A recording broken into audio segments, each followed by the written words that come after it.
Hello guys, in today's video I'm going to show you how to fix Valorant connection error easy and quick. First click here and then go to Windows, update settings, here's it, and now just wait a few seconds. After that check for updates and make sure to install all the latest updates that you can find here, and now go back and click here. Now go to services, wait a few seconds and then scroll down until you find VGC. Now just double click on VGC and then you will find startup type.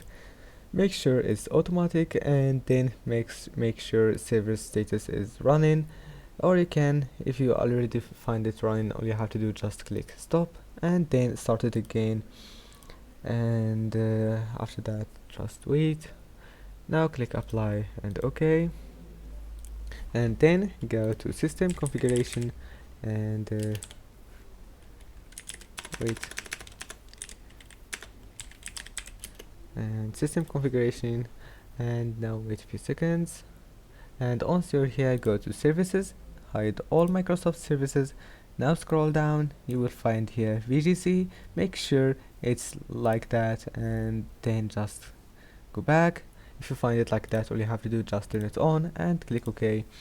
And now just go ahead and try again and you will find that your problem is fixed. Don't forget to like, subscribe, and see you in the next video.